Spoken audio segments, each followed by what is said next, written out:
Hello everyone, आप सभी को मेरा प्रणाम। जय श्री कृष्ण, राधे राधे। आज हम एक कहानी के विषय में बात करेंगे। भिखारिन। वो भिखारिन है लेकिन मन से भिखारिन नहीं है। भीख मांगती है, मंदिर में जाती है, अंधी है आँखों से और एक झोंपड़ी में रहती है। और उसके घर से मंदिर नज़दीक है, वो लकड़ी टेकते देखते वहाँ पहुँच जाती है और अपनी याचिका जारी रखती है। देने वाले उसको दे देते हैं और जो सफ़ेद वस्त्र वाले हैं नहीं देने वाले नहीं भी देते। तो इस तरह से उसका रोज़ की दिनचर्या चलती है। तो एक दिन वो वापस आ रही होती है तो उसको घर के नज़दीक में एक बालक आकर के उससे लिपट जाता है और माँ माँ माँ माँ कहने लगता है, बोलता है और बहुत रो रहा होता है। तो उसको पुचकारती है, उसके माथे को, उसके मुख को, और उसको प्यार करती है, उसको गले से लगाती है, अपनी झोपड़ी में ले जाती है, वहाँ ले जाकर बैठाती है, उसको खाना खिलाती है और वहीं बैठे बैठे वहीं लेटकर सो जाती है। और वो बच्चा कौन है? मोहन। तो उस बच्चे को किसी मेले में आया था घूमने के लिए, वो वहाँ बिछड़ गया। तो इसके पास रहा और सुबह उठती, उसको अच्छी तरह से नहला धुला कर खाना पीना अच्छे से अच्छा खिलाती और अच्छे से अच्छा पहनाती और तैयार करके और फिर अपना खुद वो उसको वहाँ बैठाती और खुद चली जाती भीख मांगने के लिए। फिर मंदिर में पहुँचती, फिर वहाँ से कुछ लोग होते जो औरतें होती, महिलाएं जो है उसको कुछ अनाज दे देती, तो वो झोली में अनाज ले आती और कुछ पैसे मिल जाते थे। उसने एक घर में बर्तन को अंदर गाड़ रखा था जिससे किसी की निगाह ना पड़े कि भाई इसके पास पैसा है। और वो रोज़ जब आती, आने के बाद में पैसे उसमें डाल देती और जो अन्न मिलता था, भोजन, उसी से उसका गुजारा हो जाता था। धीरे धीरे वो हंडिया भर गई। जब हंडिया भर गई तो एक दिन वो जा रही थी, वहाँ पर एक काशीनाथ थे और वो काशीनाथ जो है धार्मिक थे। नहा धोकर 12-1 बजे तक उनकी पूजा पाठ चलती रहती थी। उसने बहुत सुन रखा था और देखा भी था आँखों से। लोग वहाँ पर उससे कर्ज लेने भी जाते थे और वहाँ अपना धरोहर भी धर के आते थे। दोनों तरह से उसका व्यापार चलता था। मुनीम जी थे। काफ़ी दिन हो गए जब उसकी हंडिया भर गई तो इसने कहा ठीक है। वो अपने हंडिया को पल्ले में रखा ढक के और वहाँ ले गई और ले जा कर के बोली, मेरा जो ये धन है, मेरे पास जो कुछ है आप इसको अपने पास मेरी धरोहर रख लो। उसने बोला कि क्या है तेरे पास धरोहर? बोले देख लो। तो फिर मुनीम जी को बोलते हैं जाओ देखो ज़रा क्या है, इसका खाता खोल के लिख दो। तो वहाँ जाती है, मुनीम पूछते हैं क्या नाम है, तो अपना नाम बता देती है, वो लिख लेते हैं। फिर पूछते हैं कहाँ रहती है, तो अपना बताती है, वो फिर लिख लेते हैं। और इस तरह से वो अपना धन जो है वहाँ पर अपनी अमानत रख के चली आती है। और आने के बाद कुछ दिनों के बाद उसका जो बेटा है वो बीमार हो जाता है, बहुत ज़्यादा तकलीफ़ में आता है। अब वो उसके पास एक भी पैसा नहीं है।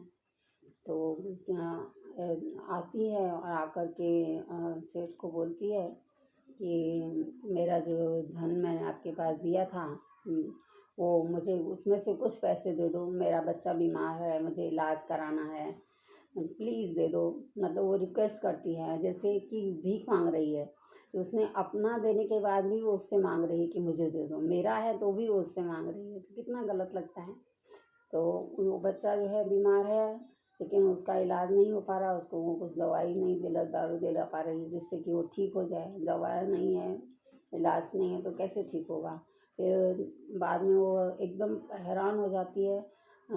तो बच्चे को गोदी में लेती है और गिरती पड़ती जैसे तैसे उसके दरवाजे पहुंच जाती है। फिर वहाँ पुकारती है कि मुझे कुछ पैसे दे दो, मेरे बच्चा बीमार है, मुझे कुछ पैसे दे दो, मेरा बच्चा बीमार है। हाँ, तो जो सेठ है वो बोलता है कि नौकर को भेज कर कि जाओ उसको हटाओ यहाँ से, क्यों आकर के बैठी है।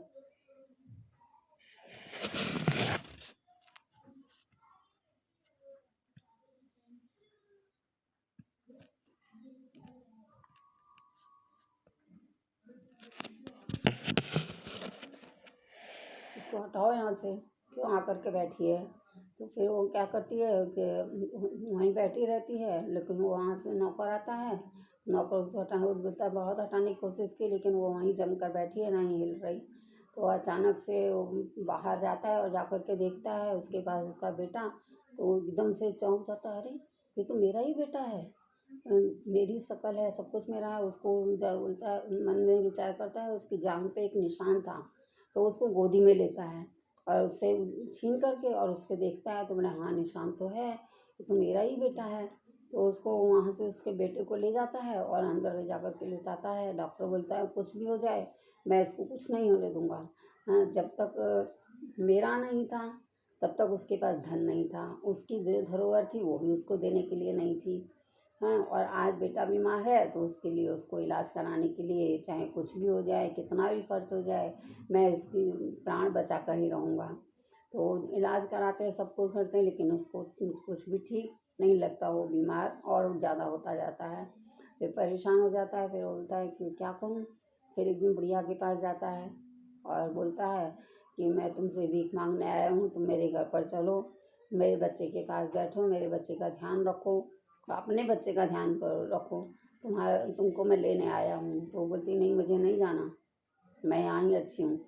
तो रोती जाती है और कहती जाती है। फिर वो बोलता है कि नहीं चलो मेरे साथ, नौकरों के साथ में उसको गाड़ी में बैठा करके ले जाता है, वहाँ ले जा करके अंदर लेके जाता है घर में। घर में ले जाने के जब वो बेटी के पास बैठती है और उसके सर पर हाथ घुमाती है, तो वो एकदम से आँख खोलता है और बोलता है माँ, ऐसा करके जोर से आवाज़ लगाता है और उसके गले लिपट जाता है। और देखो इतना इलाज कराया तो ठीक नहीं है, लेकिन प्यार ममता ऐसी चीज़ होती है जिससे वो ठीक हो जाता है। और ठीक होने के बाद में अब वो उसको बोलता है कि आप यहीं रहो हमारे ही यहाँ। तो बोलती नहीं मुझे यहाँ नहीं रहना, मैं अपने घर जाऊँगी, अब तुम्हारा बच्चा ठीक हो गया, अब तुम देखो। तो वो वहाँ से निकलने लगती है, निकलती है वो अपने घर को जाती है। तो बेटा बोलता है कि नहीं माँ यहीं रह जाओ, क्यों जा रही हो। बोलती नहीं मुझे अब यहाँ नहीं रहना।